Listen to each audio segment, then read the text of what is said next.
Have you ever wondered if there's something missing in your contract, whether it's for hair services, whether it's color, cutting, or even bridal or on location hairstyling and makeup? So, in today's episode, I wanted to share with you stuff that I've learned from an actual attorney and lawyer that I'm working with currently to redo my own contracts, because I think it's so important, not just to I do not want to gatekeep, but also to educate you, because I know, like, when I began my journey back in 2016 in beauty school and I started doing services, I didn't know none of this, and I wouldn't have the resources that I have today to be able to do this. So in today's episode, I'm going to be sharing what I've learned. And okay, so first, in California, you need to have a personal service permit. So what is a personal service permit? So you get fingerprinted and cleared by the FBI. It's $50. You submit an application to state board. And I literally went to like a post office where they do the fingerprinting. I believe that was like $85. I did that like 2 years ago or a year and a half ago, excuse me. And it was really easy. I just had to wait. I got my permit in the mail. That allows you to legally go to somebody's house or anywhere else that does not have your unit there. Like if you have a mobile salon or you don't have your actual establishment. So to go work at hotels, resorts, somebody's house, to cut their hair, to style their hair, to do their makeup. It's very limited what you can do with that permit. And I had to get it, although I have a mobile salon license, because sometimes I go without the mobile, I still had to get that permit. So before I became a hairstylist and worked out of school. So with that, I know that it's very important that you have legalities, because if you're doing something illegal, your insurance company will not cover you. So something to think about, okay? So you do need to have a personal service permit if you're going to do hairstyling or makeup in the state of California and you are a licensed cosmetologist or a licensed esthetician or licensed hairstylist. If you're not licensed, right, to do any of those services, I would double check with state board. Do a double check if you don't have a license, what they tell you. I do not want to give advice on that. I'm not here to shame anybody. I just really don't know. And for me, just with the legalities and living in California, it just is so important to protect yourself. So that's just my 2 cents. Okay, so let's go into the bridal or like on location hair makeup services contract. Some things that we should really consider that I think is really important for you. So with that, let's go on here. It's really important on here, something that I've learned that I did not know. Your wording has to be very clear. So let's say, for example, like you have a late fee, right? Like if somebody's running late, how long are you going to wait for that person to be late? Like you can't just put like, hey, I'm going to charge you $20 if I run 10 minutes or 20 minutes late, right? I need to say like, hey, I'm going to charge you, for example, like $5 per 5 minutes. At a maximum amount of time, I will wait 15 minutes. You have to be very clear. So don't be vague. Even though if you assume people will understand what your contract says, be very detailed with little details like that. You're about to learn something really important with me, and it's about being in integrity, right? So I just had my second call today. It is February 20th. And just because of the terms of service and agreement with my attorney, I had to change this podcast episode. Although they said it was fine, this first episode, I always am in an integrity of like, if one part or another makes somebody uncomfortable, I will remove it. So with that being said, I just wanted to do part 2 in this episode. If you got the first, it's great. I'm just going to be going more into like what I've learned. Again, this is not legal advice. It's just my experience. And I really think it's really important that you spend the money for your business, spend the money for your state where you live at, and the type of business that you have, because we all have different type of businesses.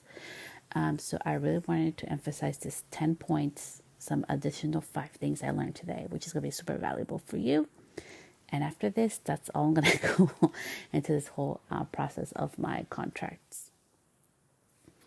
So something else that I learned is that it's really important that if you are hiring independent contractors in California, it is so sticky. Again, not legal advice. You cannot tell them like what to wear. You cannot have them, hey, I work for team ABC. Like, no. Like, they have to be their own sole proprietor to their own business separate from you. So it's very important that that's very clear, because I know a lot of businesses that don't do that. So it's very important that you do that. There was so much, so I want to talk about that. So in your Instagram, on social media, or your website, be very careful on all that wording. Let's see, what else did I learn? So today on my call, I also learned, if you didn't listen to the first podcast episode on this, that our brides know that if they're going to work with the main stylist, when somebody's going to work with me, they know what they're getting, and they were expecting to pay more than they would with my assistant. And that's not to like shake you on your pricing. It's just really to be mindful of that, right? I will be changing my business model after today's call. It was very eye-opening for me. And that's why I say, like, it's so important that you talk to somebody who knows your business, because what works for me is not going to work for you, even if you're in California, because you and I probably don't have the same business model. And like, I'm a cosmetologist. There's just so many variables that go into that. That's what I mean. Like, talk to an attorney. I think it's so important that we always go for an attorney for advice that knows our business inside and out. Like, this has been a process that has been going on for months. Okay, so it didn't happen in a week, it didn't happen in days. So it was a long process, but I'm so grateful for the team of, amazing attorneys that happen to work with me on intellectual property, on contract law. I'm not giving any names. On just employment law, different things. It was just so amazing to have all four of them to really help me. So I really appreciate them.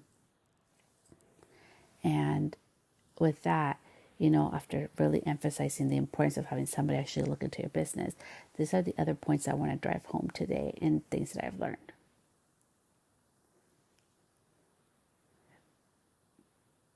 It's really important that, as creative as we try to get when it comes to independent contractors, like, we have to really make sure that we're following the laws, because like, the laws are so vague, it can get sticky really fast, right? So if you ask me, Celeste, what would you do in this instance? I just think it's so simple. Like, for me, and it's being transparent here, I have no wants or needs to have a big team, or even have a team. Like, no. It's just not something in my business model or in my future. I've never wanted. I've talked about it before in the podcast episode, that I've never wanted to own a salon or have a salon. I literally have my mobile salon because I wanted to have my own space to work out of that I own in an affordable way. So this is what I mean. Like, you really have to start thinking, if you want to have like a team, or you want to work with other independent contractors, or you want to start doing like, wedding or bridal services, like, what is your business model going to look like? And I really want to open your heart and mind into doing something that fits best for you and is going to protect you in the long run. So like I was saying, my business model is like really about to change, and it's going to be okay. Like, I know it's going to be a little shift and a little transition, but it feels really good to me where I'm going next. So I really want to welcome you, that when you learn the legalities, or if you learn something, you talk to an attorney or to review your contracts and everything, that you have an open mind of like, hey, I may have to shift and tweak a couple of things, but this is going to be for the best for you in the long run. Tip number 4 for me would be that I learned today. I learned so much. It's just like the importance of being very transparent. I really wanted my contracts to be very like easy to understand. And as I give you this information, I please beg you, do not do an inquiry form just to try to get my contract, because it's not going to work. And number 2, that's a waste of my time. So please don't do that. I really want to help you, just sharing my experience of what I've learned. But it's really important that you hire somebody to really look at your business model and what will work best for you, and you're protected in what you're doing. So something that I just really learned is that, and I really appreciate the team of people that I had working alongside with my ideas and everything that I needed to make very clear was that I wanted the contract to be able to be understand in simple terms and then really go in depth of what that meant. And they were able to do that. So like if you end up hiring somebody to review your contracts, they can do that. It's going to be a longer process.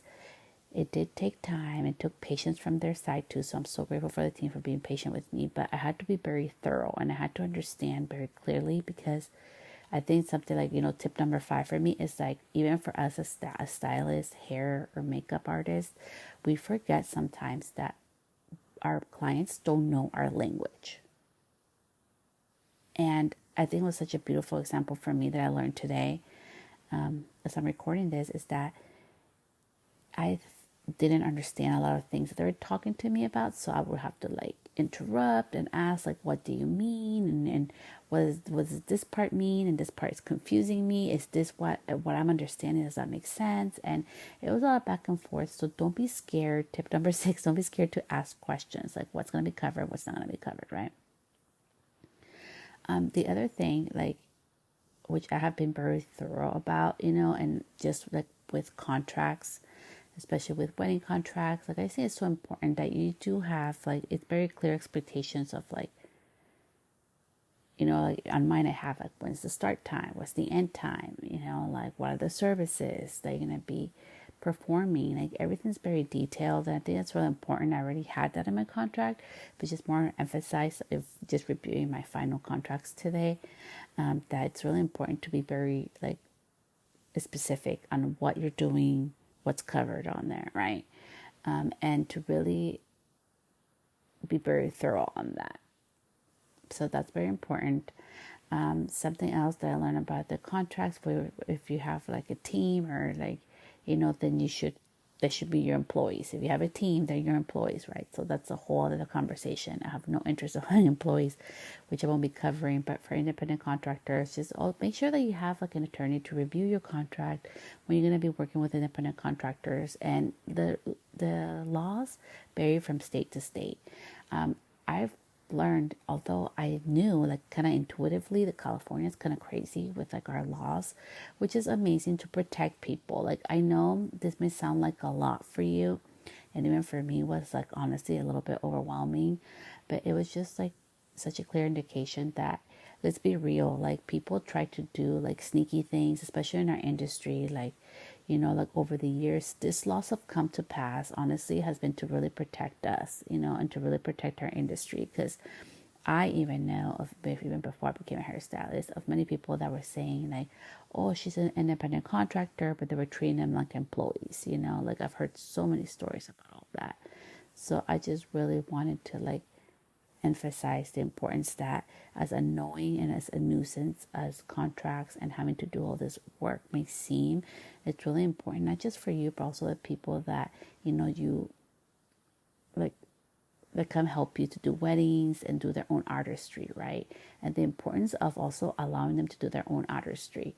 I am not a person to micromanage. I do not like micromanaging. I hate people micromanaging me.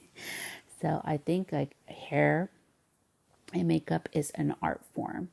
So part of like working with independent contractors and, hairstylists or makeup artists or whatever you do in your business is that you need to allow them to be and do their own art in their own way, right? That's part of them being independent contractors. And you probably have a relationship with them that what the artistry looks like. So I just think it's such a big emphasis, and I really wanted to really focus on that, on this today, because it wasn't just like, I really believe that as beauty industry professionals, we also have an artistry to it. And this is what part where a lot of people get burned out in the beauty industry, to be honest, is because we're not just like, I literally signed up to be a hairstylist, right? Cosmetologist. And now I'm literally like talking to attorneys, having review contracts, and then intellectual property, and and websites, and social media platforms, and all this other stuff that I do, like businesses and my profit and loss, and language and communication, and signing contracts, all this crazy stuff that we do. So I wanted to let you know that you're not alone. It may feel overwhelming. You're not alone. I didn't sign up for this either. And that's why there are professionals out there to really help us, you know. So let's allow each other to also have the freedom of artistry, of knowing that we do things differently, but you and I can curl hair. We're going to do it differently. We're going to have different results, but people are going to be attracted to the way you style hair, and people will be attracted to the way I style hair. So I think it's really important for us as a beauty industry collective in regards to our beauty contracts and to the services that we promote and to other and if you have a team and if your team is also doing services and they're your employees, that you also allow the artistry to come through, right? Like I think it was such a beautiful thing for me to hear today that, you know, since I work sometimes with independent contractors, sometimes I go by myself most of the time, but sometimes when I do have independent contractors alongside, that I always am very intuitive about letting them do their own thing and be their own creative person without me having micromanaging. And that was something very important to differentiate that they truly are not my employee, because I am not controlling what they're doing. They're doing their own art, right? So as much as we love running the business and as much as we love, you know, taking care of things and making sure everything's cohesive, we need to allow artists to be artists. So that's what I learned, like for my contract, like it just like going over like the bridal contract, it was really awesome because we were able to like tone it down. I wanted to keep it very short, you know, so she was, you know, like they were able to work with me on that. And also like, you know, I am a person that I love to simplify things, right? Like if I can do just like one page thing and call it a day, like I'm happy about that. And, you know, something else that I learned for you, tip number 6 that I learned today is that as much as we try to put it down to just one page, sometimes the language has to be long and has to be precise and you know, very like not big, like very detailed. So it's going to take more than a page. And I really feel like having an electronic system to help you with that, it's really going to help you. So I am very transparent about this. I use HoneyBook. It's a customer relationship system. And I just do contracts on there. It's super simple. People can electronically sign on there. I collect payments on there, deposits. I can email back and forth. It keeps track of all the email correspondence that we do back and forth with me and my clients. And I just love it. I love it because it saves pictures when they send me the pictures. It's just such an amazing system. You can put reminders on there. And it just has like a quick like little like calendar where I can see, okay, these are the projects already I've got paid for and I have planned for this year. It's just a beautiful system. I really love having it aside from my booking system for hair color. So if you offer other services and you want just something just for like your wedding services, I use HoneyBook. I've been using it for years. And I learned today that with having my new contracts and everything, like that's just going to make it even more simpler for me. So I just love having that. And I wanted to emphasize that. If you want to try it out, I do have a free little code. You can try it out. I'll link it on the show notes on here. But, you know, like systematizing things and making it like easier for people to sign and read the contracts. And it's really, really important. And I was already doing that, so that wasn't nothing new. But just being able to see all the contracts in pages, like in Word docs, I was like, okay, this is so amazing that I have this system, my system. So if you do not have, like, if you want to do paper trail, that's fine. Something I learned was that, you know, I should always keep like the original. I guess taking a picture is okay, but really the originals what it's really important to retain. So if you can retain, if you do paper trail, again, not legal advice, just what I learned. You should keep your paper and let them, you know, send them an email or a copy of their picture of the signed contract. So let's see. I'm trying to think what else I learned because we literally had like an hour meeting. And in this part, I'm going to go over to just like the contract side because, you know, I also am a hair colorist. So I do have hair color contracts, which I got them to review. And I know this is for weddings, but I think this is really important for you too as well to learn. I always try to be very, like for me, I have health issues. Okay. So I just have a low immune system, transparent. Okay.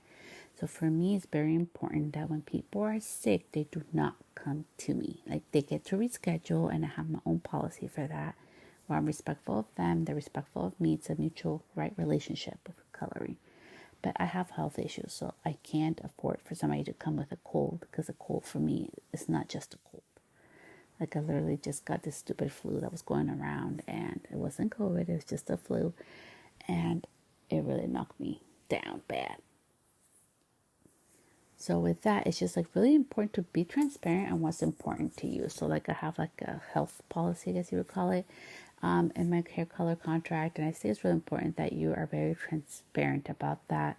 I was very transparent in that with my services, and also very clear, right? Like if you do any type of like, you know, color correction or any type of like hair repair stuff, like what can your client expect? Right, I think it's very important, like something that was even more emphasized, and I was very impressed with the amount of detail that was on there, and that the team that I worked with was so open to actually listen to me and take into account what I was saying. Was that I wanted to be very like clear for my client and clear for me about each other, like what the expectations are, right? What can they expect? I'm not a miracle worker, because sometimes I'll be honest. Sometimes, like, like we see results, and I love doing before and afters, but we can't do that for everybody, right? There's a point where hair is beyond repair. So that was very important to me, and I put that on there. And, just like always, like, make sure that you have your client's consent on how you're going to be using things. I think something that I learned today, even though like I'm working with this team, and this whole thing's going on with that you can't just expect people to like be okay with things. And like they were fine with the first podcast, but I just decided to redo it, because I'm like, okay, I want to be in integrity. And if something feels a little uncomfortable, and like like I can't mention like the full name of people that I work with, or like the agency I work with, that's totally fine. Like I'm not sad about that. I just want to be respectful of that, right? And that's why in all of mine, even before I hired a team for the years, I always had this part where it says like, give me consent to share the photos and videos on here. So be very mindful of that. Make sure that you have that, and be very respectful of what your clients' needs and what they agree to, right? Because not all clients want to be on social, and I really wanted to emphasize that. I know we live in a world where social media is so important, right? I literally share clients, they give me the consent, but they do not want their voice, they do not want their face on there. And I respect that. I still can show before and afters on the whole process without having to show somebody's face. Is it ideal? Is it what's trending? No, but I don't care about what's trending. I think it's so important as business owners and as part of being a beauty industry that we also respect our clients' needs and wants. Because they are paying for a service. Like for me, I will always be respectful and mindful of that, because they are paying for a service, and I want to be mindful of that. So I just really wanted to say a huge thank you for the team, for the legal team that's helped me. They're all so awesome. And I really hope that this episode like really, really helps you to really like look at your contracts, look at your states. Like, don't be scared of contacting state board. Like, I don't have all the answers. I never do. But when I'm curious, I contact state board and I ask them. And they're supposed to be there to help us, and if we need clarity, they can give that and provide that to us, right? So I just really wanted to just emphasize the importance, like if you have any questions about like, what's the legality, like what do I need to do, is this okay, contact state board. And if state board can help you, they'll be able to guide you to where to go to get help, or maybe like if it's time to get an attorney to review all that for you. There's like amazing resources, like there's a small business, I think SBDC here. Let me look it up right now before I give you the wrong information. We're gonna go on Google my friend. So it's the small, let's see, Yeah, it's SBDC. So it's like small business. Let's see here. I want to give you the right information. Yeah, they have like California SBDC, like where I live. And they have like really like amazing, like cool, like free resources that they can give you. So there's a lot of free resources, and you can go find out in your local like county. Most counties have like a free resource center for small business owners where they can give you free resources, or even something where you don't have to pay as much for it. So just like do your homework and do your due diligence. Like I just really, the whole reason behind this podcast episode about wedding contracts, it was really to emphasize the three things. Number one, be super clear on what your client's expectations, what can happen, fees, everything. Be very transparent with stuff. I always have been, because I'm the type of shopper that I want to know what the heck I'm getting into. So I would do the same things for my clients, but even with this whole process, it was even emphasized to me that you have to be super, super clear. And I hope that the examples that I used in this were helpful for you. Number two, it varies from state to state. So what works in California may not work in another state. And that's what I mean. Like, get help. There's resources. Like I just mentioned, contact your state board to double check. And number three, be willing to pivot. Be willing to change. This whole process took me down this like rabbit hole of like, okay, so now that I know all this information, this is how I'm going to implement it, and this is what I need to change, right? That's going to fit my lifestyle and also my business model of where I'm going in my next 5 years. So, and like I mentioned with you today, I have no interest in having a team or having employees, none of that stuff. So my business model may not work for you. And that's why I think it's so important. Like the way I'm about to do things, it's probably not trending. It's going to be different, but it feels good to me. And it's going to be what's best for me. So I want to welcome you to we get into this industry sold that this is what they told me. This is how they got me into this industry. Well, you get to make as much money as you want, and you get to put in your hours. And then we get into the industry, and there's all these voices everywhere of advice of what to do and what not to do.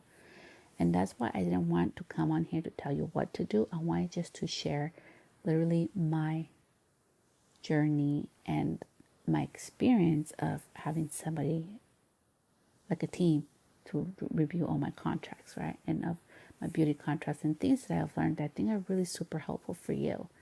Not legally advised, just my journey and what I think will be helpful. And with the whole journey of being in the beauty industry, we all get sold on this thing that, oh yeah, you get to control your business and you get to control this, right? But then we get voices like, I even notice on Instagram, and I try to be very mindful of this, like, do this is the right way. If you don't do this, you're just doing everything wrong. And part of having your own business is you get to make up your own rules. I literally have a business that I do not have to show up on Instagram. I just do it because I really do love creating content. And all my business comes through a website. And that's the reality of it. And I just wanted to share that with you because in this industry, you get to choose the lifestyle, the business, the work schedule that fits best for you. My 2 days a week may sound crazy to you. Maybe you're happy working 6 days a week. Good for you. I'm so happy for you because this is what it is about. This is your life. You get to choose your life under your own terms. You get to put the business that you want your own way, but make sure that you're covered legally. Make sure that you have the insurances in place that you need to protect yourself. And if you have independent contractors, also that they are, protected well. And just be very mindful that, it is a creative business. It is a lot of fun. And there's amazing things that we can do. But at the end of the day, because we are in business, there are legalities and things that we have to follow. So make sure that you find out and that you research and ask people that can help you with that. I hope this episode was super helpful. Thank you so much, and I will see you back here next time. Bye, love.